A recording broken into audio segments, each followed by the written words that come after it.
दोस्तों, हिंदू धर्म के 4 धामों में से एक द्वारका धाम को भगवान श्री कृष्ण की नगरी कहते हैं। द्वारका धाम गुजरात के काठियावाड़ क्षेत्र में अरब सागर के समीप स्थित है।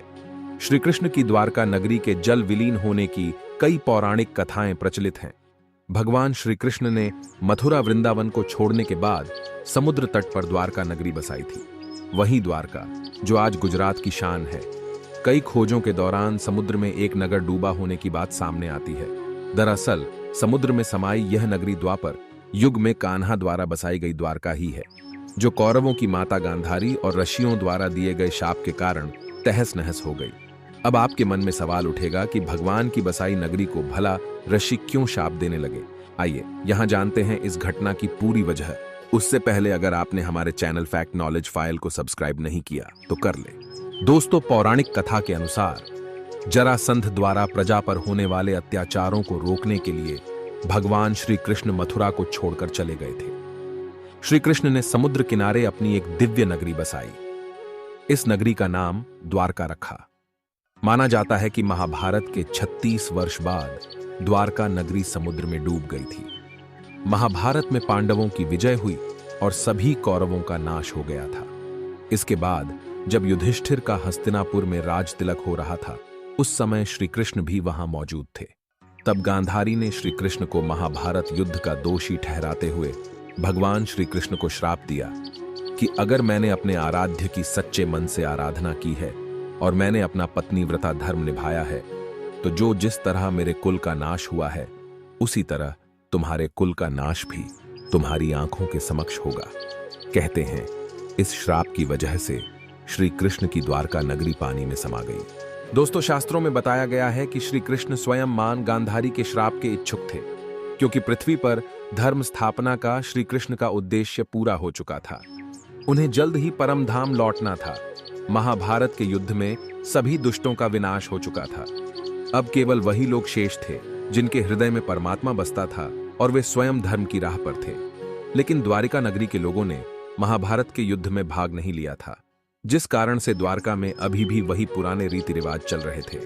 वहां के लोगों में अभी धर्म स्थापना का कार्य होना बाकी था। इसलिए भगवान श्री कृष्ण ने गांधारी के श्राप के जरिए द्वारिका में धर्म स्थापना का निश्चय किया था। एक अन्य कारण यह भी था कि महाभारत के युद्ध में पांडवों की विजय हुई। श्री कृष्ण ने युधिष्ठिर को राजगद्दी पर बैठाया और राज्य से जुड़े नियम कानून उन्हें समझाकर वे कौरवों की माता गांधारी से मिलने पहुंचे। कान्हा के आने पर गांधारी फूट फूट कर रोने लगी और फिर क्रोधित होकर उन्हें शाप दिया कि जिस तरह तुमने मेरे कुल का नाश किया है, तुम्हारे कुल का अंत भी इसी तरह होगा। श्री कृष्ण साक्षात भगवान थे, चाहते तो इस शाप को निष्फल कर सकते थे, लेकिन उन्होंने मानव रूप में लिए अपने जन्म का मान रखा और गांधारी को प्रणाम करके वहां से चले। एक अन्य कारण यह भी था, जब एक दिन द्वारका नगरी में कुछ संत जन भ्रमण पर निकले थे, तो वहीं पर श्री कृष्ण का एक पुत्र अपने कुछ मित्रों के साथ अठखेलियां कर रहा था। उसने अपने मित्रों संग मिलकर ऋषियों के साथ मजाक करने की सोची। उसने स्त्री का भेष धारण कर लिया और अपने मित्रों के संग ऋषि के सामने जा प्रकट हुआ। उसने ऋषि से कहा, मुनिवर, मुझे बताइए मेरे गर्भ से क्या उत्पन्न होगा। ऋषि ने पाया कि यह युवक उनके साथ उपहास कर रहा है। ऋषि ने उससे कहा कि तुम्हारे गर्भ से एक ऐसा मुंसल उत्पन्न होगा जो तुम्हारे समस्त कुल का नाश कर देगा। किसी की बात सुनकर तुरंत ही उसने क्षमा मांगी, परंतु फिर क्या लाभ।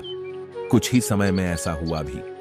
श्री कृष्ण के पुत्र के गर्भ से एक लोहे का मुंसल उत्पन्न हुआ जो थोड़े समय में अदृश्य हो गया।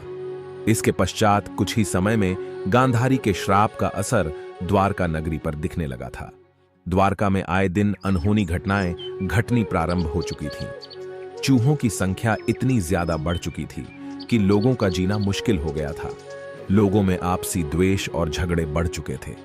द्वारकावासी तामसिक क्रियाओं में लीन रहने लगे थे।